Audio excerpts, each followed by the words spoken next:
Hello and welcome to another episode of the 11th OVC Examining Primary Documents.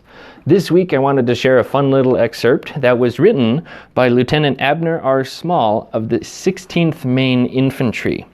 This is at a location near Mitchell's Station on the Orange and Alexander Railroad near Culpeper, Virginia, and this was on December 31st of 1863.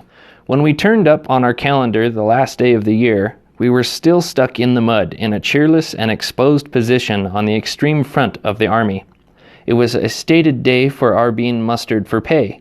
Major Leavitt was assigned to muster the 39th Massachusetts, and Lieutenant Colonel Pearson of that regiment was to muster the 16th Maine. Our men, frozen and muddy, were not in temper for ceremony, but regulations required an inspection before the muster and a review before the inspection. I had the bugler sound the call. Our companies turned out under arms, but the band, which should have assembled, was nowhere to be seen. I had the call repeated, still no band. Then I went up to the right, found the trouble, and fell into temptation. "Mr. Shea, did you hear the call?" John Shea, always a gentleman, he doffed his hat and managed to say slowly and politely, "Adjutant, I hope you'll excuse me, I'm drunk." "How's the B flat, Mr. Shea?" "He's bad off as I am." "And how about the bass?" "Dreadful tired, slaying down." "Are any of you sober?" "Well, I'd say, Adjutant, we simply shouldn't play." "Oh, nonsense. There's a cold spring of water down there. Send for a pailful or two, bathe your heads, and drink a quart of it, every one of you, and you'll be all right. Hurry up." I returned to my quarters, thinking of what would happen when the water should get warm. A few minutes later, I heard the notes of Adjutant's call, clear and correct. The band, all present, played the companies into line. On notice from me, the captain of the first company stepped a pace to the front and gave the command, "Orders, arms, parade, rest." From captain to captain down the line, the order was repeated and smartly obeyed by the men. All right so far.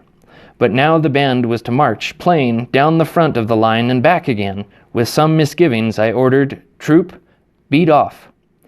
Away went the band, and the ground seemed very uneven under its feet, and now and then the leader would lose a note and, trying to catch it, would clash into the B-flat, and the bass drum persisted in coming down heavy on the upbeat, and the cymbals forgot to clang when they should, and closed with a crash when they should have been still. The musicians, countermarching, started in quick time together, but now the water was warm, and somehow the orders of Mr. Shea were not understood, and half the band struck up one tune, the other half another. This was too much. I heard above the discord a loud and angry voice, "Parade is dismissed."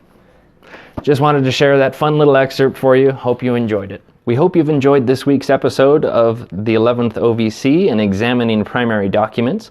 If you'd like to learn a little more, look us up on Facebook, give us a like. If you're on YouTube, go ahead and click subscribe and hit the little bell icon so you'll learn a little more when we have some new videos uploaded. And until we see you in the field next time, read hard.